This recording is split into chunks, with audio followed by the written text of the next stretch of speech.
Olá a todos. Para quem ama o cinema dito de culto, por norma ignorado ou chutado para as notas de rodapé das historiografias canónicas, Enzo Castellari é um nome sagrado. E não é para menos, já que estamos perante um verdadeiro aventureiro do cinema de género, que experimentou e deixou o seu cunho no western, no giallo, no poliziotesco, no filme de guerra ou de ação cruzado com a ficção científica distópica, etc. Portanto, haveria muito por onde escolher para este depoimento.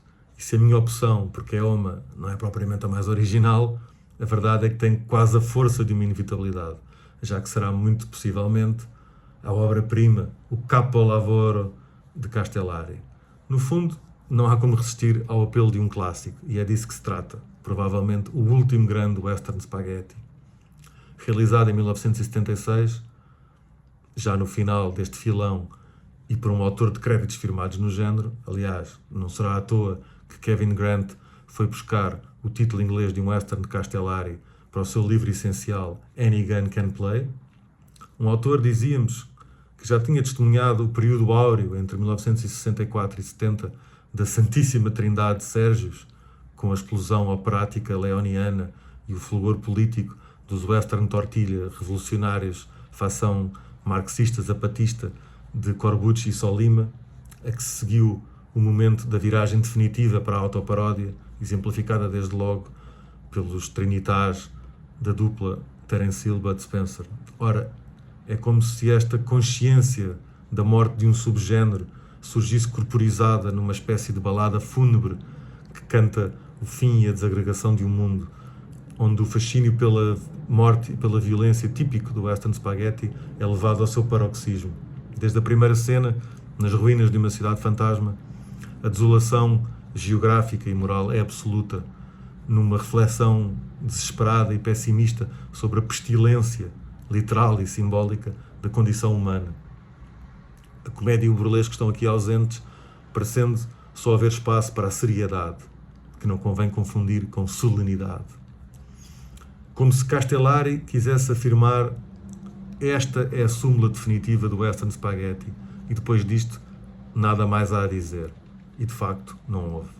Para tal, convoca um sem número de elementos e códigos do género, por exemplo, a figura do anti-herói solitário, o tema do peso do passado, a oposição entre destino e livre-arbítrio, o indivíduo versus o coletivo, a visão de um país e de uma sociedade fundados no racismo e na exploração capitalista desbragada, e o recurso a figuras do passado, a ícones do western clássico, neste caso Woody Strode, na senda de Lee Van Cleef, Jack Palance ou, claro, Henry Fonda.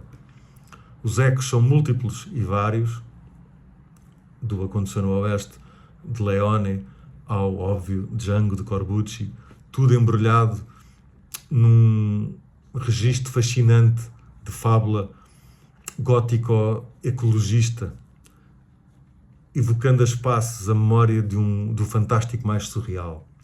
A liberdade é, pois, total, como não podia deixar de ser, num filme literalmente criado em direto, com o argumento a ser reescrito no dia-a-dia das filmagens, cruzando ressonâncias bíblico-freudianas com Shakespeare e Peckinpah.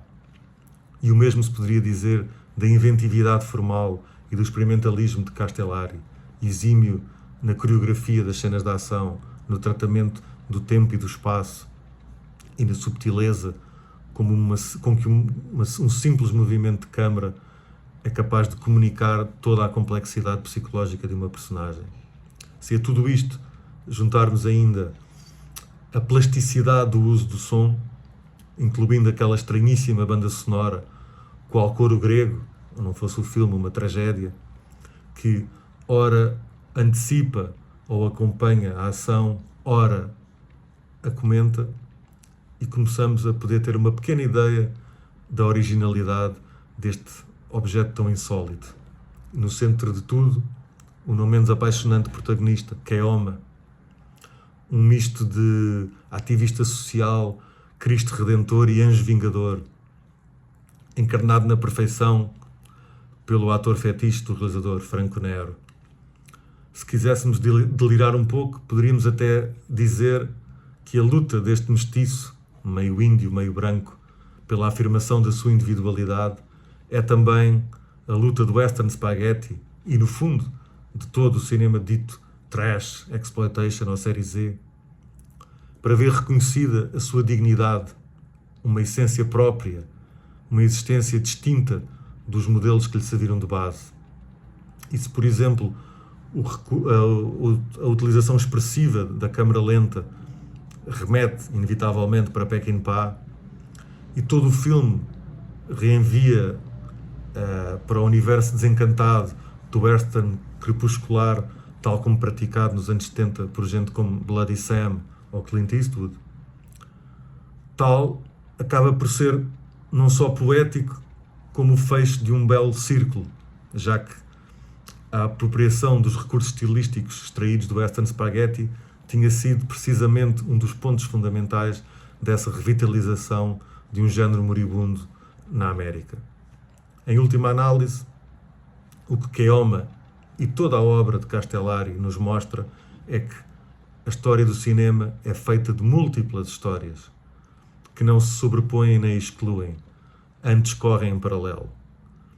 E se tivermos a coragem de aceder a este lado B, passaremos para o outro lado do espelho e, tal como a Alice de Lewis Carroll, entraremos num autêntico país das maravilhas, que, conforme sabemos, pode esconder as mais deliciosas perversidades. Grazie mille, Enzo, bravissimo regista. Um agradecimento especial também ao José Oliveira pelo desafio de participar nesta importante homenagem. Longa vida aos encontros de cinema do Fundão. Bons filmes.